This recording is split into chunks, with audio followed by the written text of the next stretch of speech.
오늘 이 새벽에 하나님께서 주신 말씀은 구약성경 호세아서 3장 1절에서 3절입니다. 함께 봉독하시겠습니다. 시작.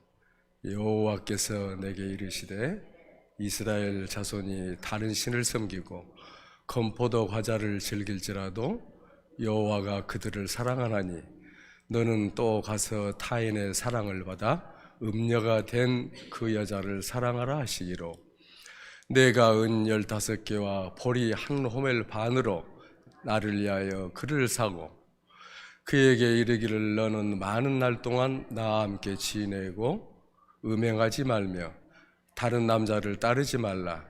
나도 내게 그리하리라 하였노라. 아멘. 이 시간에는 하나님의 사랑이라는 제목으로 함께 말씀을 나누고자 합니다. 하나님께서 가장 싫어하는 것이 우상숭배입니다. 다른 신을 섬기지 말라는 것입니다.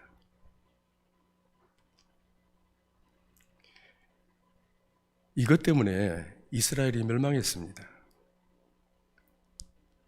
성도가 신앙생활을 하면서 가장 중요한 것은 하나님을 사랑하는 것입니다. 하나님을 사랑해야죠.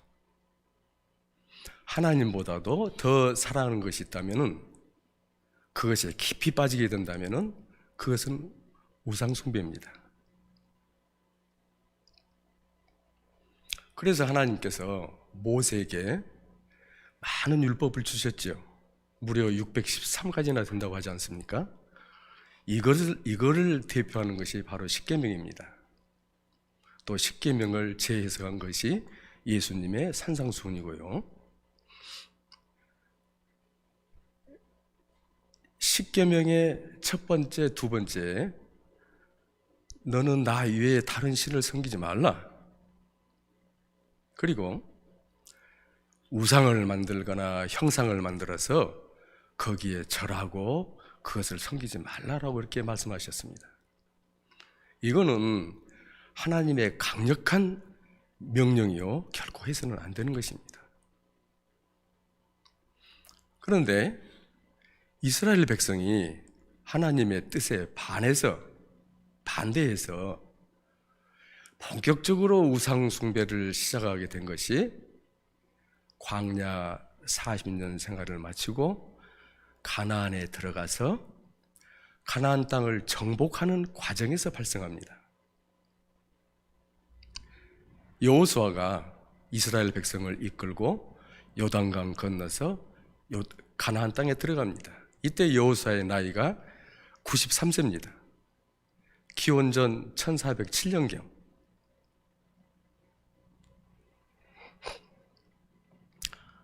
여호수아는 하나님이 명령하신 대로 가나안의 7족속, 이들은 노아의 아들, 세 아들 중에 한 아들인 함의 후손들입니다. 저주받은 후손들입니다.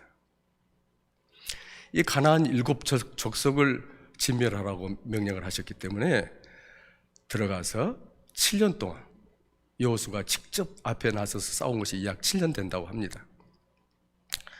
7년 동안 이 7족속과 싸워서 승리했습니다. 그래서 가나안 땅의 중요한 거점을 확보합니다. 그렇다고 해서 그 7족속을 완전히 진멸한 것이 아닙니다. 통치할 정도입니다. 그리고 7족속 외에도 가나안 땅에는 많은 여러 족속들이 살고 있습니다. 우리가 잘 아는 블레셋이라든지 아멜렉이라든지 그니스라든지 르바라든지 이런 여러 족속들이 살고 있습니다. 그들하고는 아직 싸움도 해보지 않았습니다. 그처럼 완전히 정복하지 않은 상태에서 이제 여호수아가 나이가 들었습니다. 여호수아 13장에 보면 하나님께서 여호수아에게 너가 이제 나이가 너무 많이 들어서 싸울 수가 없으니 12지파의 우두머리 지도자들을 불러서 가나안 땅을 분배해줘라. 그리고 나머지를 이 12지파가 스스로 정복하게끔 해라. 이렇게 하나님께서 명령하십니다.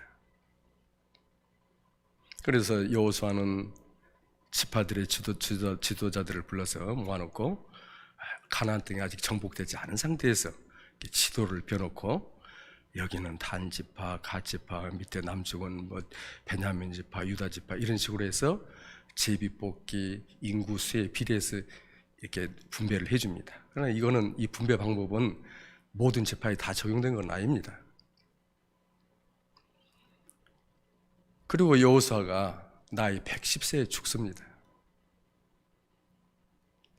여호수아가 죽은 이후에 각 지파들이 분배받은 땅을 정복하기 위해서 정복전쟁을 이어나갑니다. 강력한 지도자 여호수아가 죽은 이후에 결과가 어떻게 됐을까요?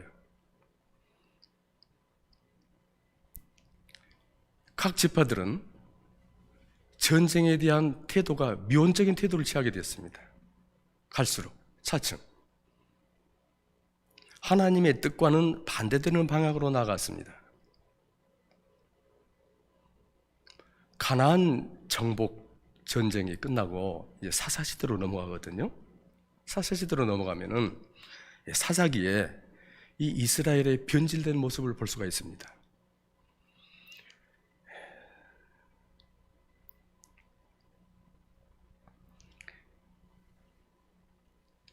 그 전에 모세가 죽기 전에 모압 평지에서 이스라엘 백성이 가나안 땅에 들어가기 전에 하나님의 말씀을 이런 말씀을 전합니다. 신명기 7장 2절에서 5절을 봅니다. 내 하나님 여호와께서 그들을 내게 치게 하시리니, 그들이라는 것은 가나안 족속들이죠. 그때에 너는 그들을 진멸할 것이라. 진멸이라고 하는 것은 남녀노소할 것이 다 죽이라는 겁니다. 하나도 남김없이.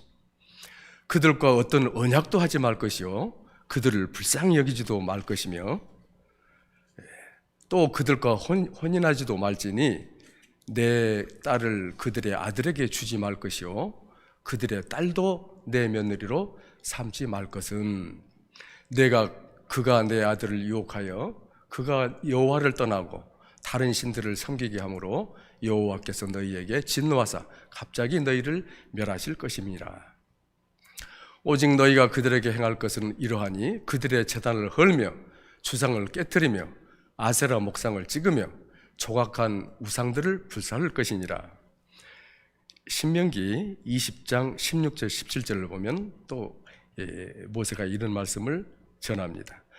오직 내 하나님 여호와께서 내게 기업으로 주시는 이 민족들의 성읍에서는, 이 민족들 가나안 족속들이죠, 호흡 있는 자를 하나도 살리지 말지니 곧 헷 족속과 아모리 족속과 가나안 족속과 브리스 족속과 히 족속과 여부스 족속을 내가 진멸하되, 기리가스 족속이 빠진 거죠. 내 하나님 여호와께서 내게 명령하신 대로 하라.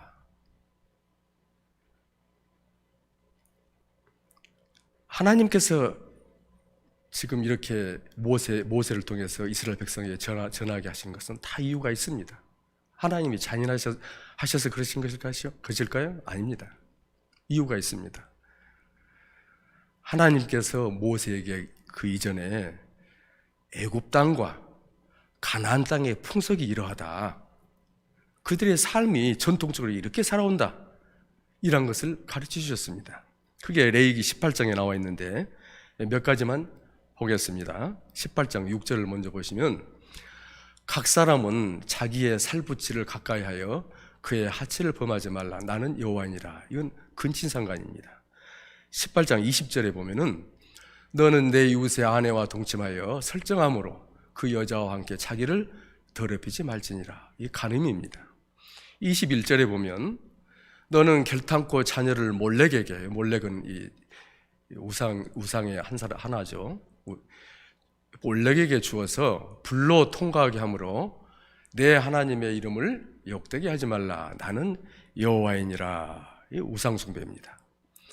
너는 여자와 동침한 같이 남자와 동침하지 말라. 이는 가증한 일이니라. 동성연애입니다. 23절에 보면, 너는 짐승과 교합하여 자기를 더럽히지 말며 여자는 짐승 앞에 서서 그것과 교접하지 말라. 이는 문란한 일이니라. 이게 수간입니다. 짐승과 성교하는 것입니다. 이러한 제약들 때문에 이런 식으로 가나안 족속들이 살고 있다 이 말이에요. 이게 풍속이라 이 말이에요. 그러니까 하나님께서 이들을 멸절하지 않으면 안 된다는 것입니다. 그렇지 않으면 자기 백성들이 그들에게 물들 것이 뻔하기 때문에 멸절하라고 그러신 겁니다. 진멸하라고. 그런데 이제 가나안 정복 전쟁이 끝나고 사사시대로 넘어가면은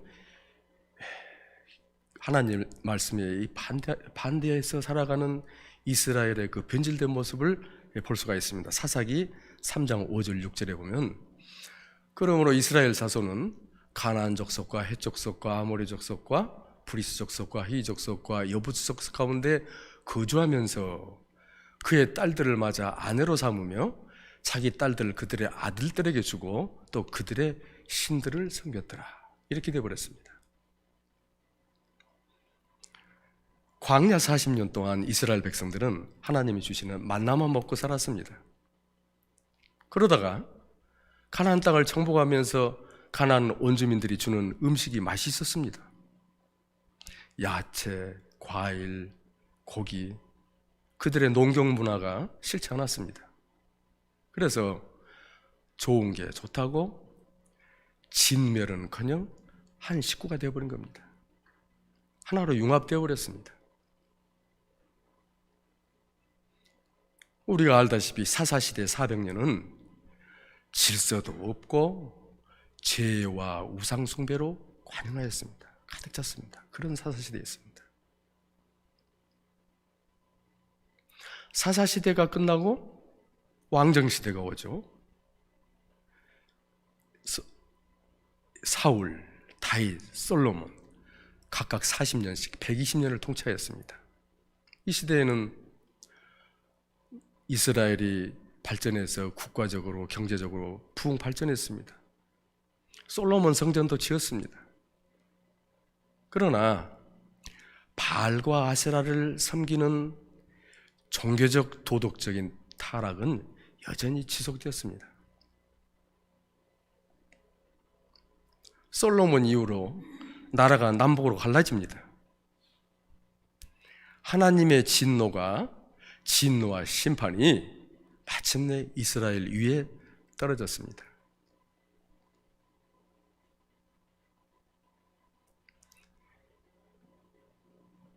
북은 BC 기원전 722년에 멸망을 했죠. 유다는 BC 586년에 멸망을 했습니다. 그러니까 가나안 땅에 들어간 1407년에서 기원전 722년까지는 약 700년을 북이스라엘이 존속한 겁니다. 북이스라엘까지. 남유다까지는 약 830년. 그리고 이들은 아수르에 의해서, 바벨론에 의해서 식민지가 되는 것입니다. 이것이 다 이유가 무엇입니까? 하나님이 가장 싫어하시는 우상숭배 때문이었습니다.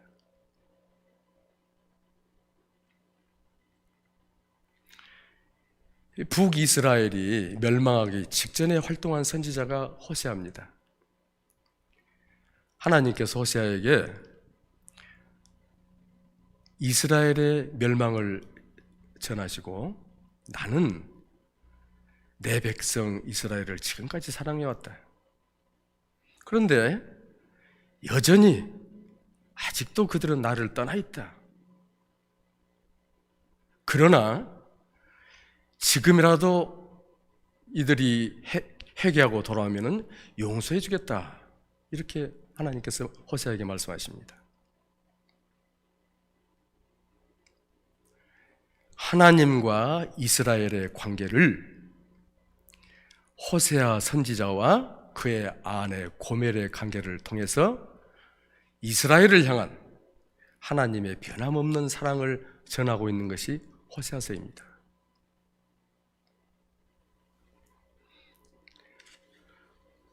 호세아서에서 호세아 선지자는 하나님의 역할을 대여합니다.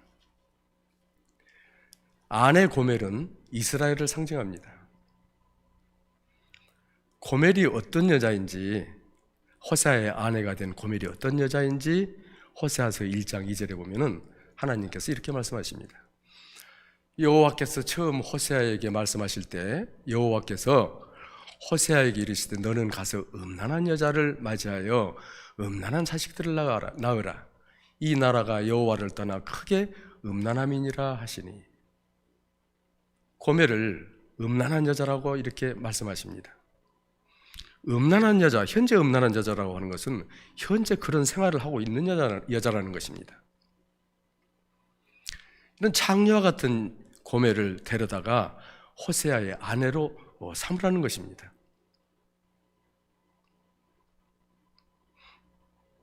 이거는 신랑 되시는 하나님을 떠나서 다른 신들을 섬기는 이스라엘을 그래도 신부로 맞이하시겠다는 하나님의 마음입니다.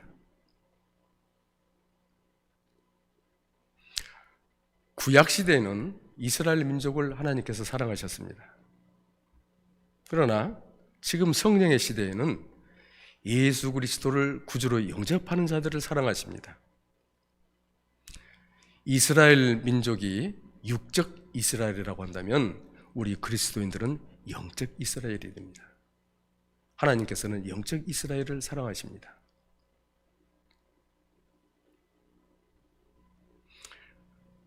오늘 우리가 읽은 본문은 우리를 향한, 즉 영적 이스라엘을 향한 하나님의 사랑을 크게 두 가지로 말씀하고 계십니다. 첫 번째가 구속해 주시는 사랑입니다. 구속이라고 하는 말은 값을 지불하고 다시 산다는 뜻입니다. 본문 3장 2절을 다시 봅니다. 내가 은 15개와 보리 한 호멜 반으로 나를 위하여 글을 사고, 이 글하는 것은 남자가 아니라 그녀, 고멜을 가리킵니다. 해석을 그렇게 해놨습니다. 이미 남의 아내가 되어 있는 고멜, 아니면 노예 신분이 되어 있는 고멜을 은 15개와 보리 한 호멜 반, 호멜이라고 하는 것은 무게, 부피의 단위입니다. 당나귀 한 마리에 실을 수 있는 무게라고 합니다. 약 80kg. 한 호멜 반이니까 120kg가 되는 것이죠. 이걸 주고 값을 지불하고 고멜을 다시 데려옵니다. 아담이 선악과를 따먹기 전에는 죄인이 아니었습니다. 선악과를 따먹고 죄인이 되었습니다. 아담의 죄로 인해서 우리 인류는 모두 죄인입니다. 그러나 예수 그리스도께서 십자가 보혈로 그 죄값을 대신하심으로, 지불하심으로 우리는 죄로부터 해방되었습니다. 이것이 구속이요 속량입니다. 우리가 구원받을 자격이 있어서 구속받은 것이 아니고 온전히 하나님의 은혜요 사랑입니다. 두 번째로 변치 않는 사랑입니다. 즉 영원한 사랑입니다. 본문 3장 1절 3절을 봅니다. 여호와께서 내게 이르시되 이스라엘 자손이 다른 신을 섬기고 건포도 과자를 즐길지라도 여호와가 그들을 사랑하나니 너는 또 가서 타인의 사랑을 받아 음녀가 된 그 여자를 사랑하라 하시기로.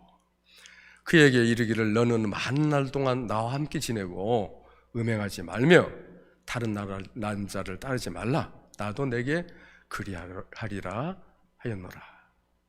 고멜에게 하는 소리죠.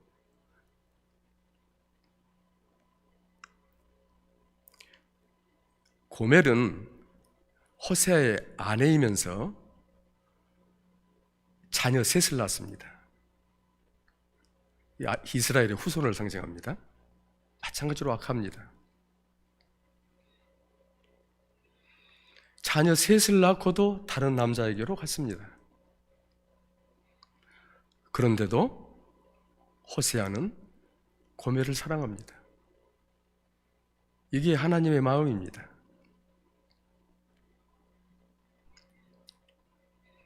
인간의 사랑은 끝까지 그 사랑을 지키는 것이 쉽지 않습니다. 어렵습니다. 불가능합니다. 감정에 따라서, 환경에 따라서 변합니다. 그러나 하나님께서는 당신이 한번 택한 백성에 대해서는 결코 그 사랑을 배반하지 않습니다. 하나님의 사랑은 영원하십니다.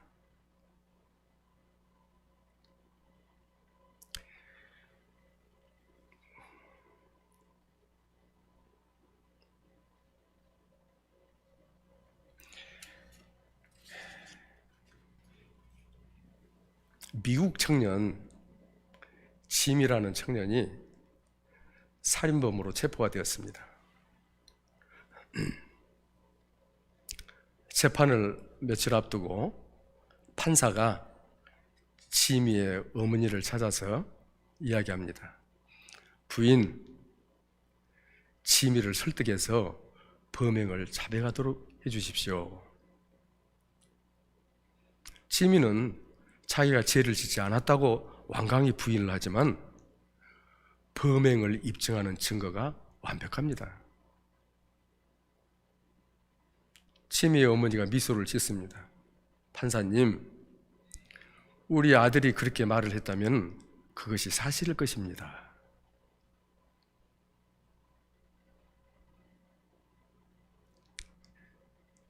재판을 받았는데 사형 언도를 받았습니다. 사형 시간 몇 시간을 앞두고 이 목사님이 이제 마지막으로 지미를 만나러 갑니다. 지미가 고개를 숙이고 있습니다. 그리고 목사님에게 이 얘기를 합니다. 목사님, 저의 죄를 회개합니다. 제가 사람을 죽였습니다. 저희 어머니에게 사실대로 말씀해 주세요. 목사님이 서둘러서 지미 어머니를 만나러 갑니다. 가서 지미 어머니, 지미가 죄를 자백하고 회개했으니 아무 염려 마세요. 자식을 끝까지 믿고 있던, 자식의 말을 믿고 있던 어머니는 큰 충격을 받았습니다. 그리고 울음을 터뜨립니다. 그리고 목사님에게, 목사님, 지미가 죽기 전에, 사형 받기 전에 빨리 가셔서 전해주세요. 그래도 이 엄마는 지미를 사랑한다고, 그래도 이 엄마는 지미를 사랑한다고 전해주세요. 자식이 비록 죄인이지만은 어머니의 변치 않는 이 사랑, 이거는 심판받을 수밖에 없는 우리들을 구원해 주신 하나님의 이 변치 않는 영원한 사랑입니다. 이 사랑을 마음에 간직하고 오늘 하루도 승리하는 저와 여러분이 될 수 있기를 예수님의 이름으로 축원드립니다. 기도하겠습니다. 하나님 아버지, 감사합니다. 호세아와 고멜의 삶을 통해서 신랑된 주님께서 신부된 영적 이스라엘, 저희 성도들을 얼마나 사랑하시는지를 보았습니다. 한번 택한 자기 백성을 끝까지 책임지시고 영원히 사랑하시는 주님의 그 사랑을 마음에 품고 감사와 겸손으로 하루를 시작합니다. 오늘 하루도 승리하는 삶이 될 수 있도록 인도하여 줄 줄 믿사옵고 감사드리며 예수님의 이름으로 기도드리옵나이다. 아멘.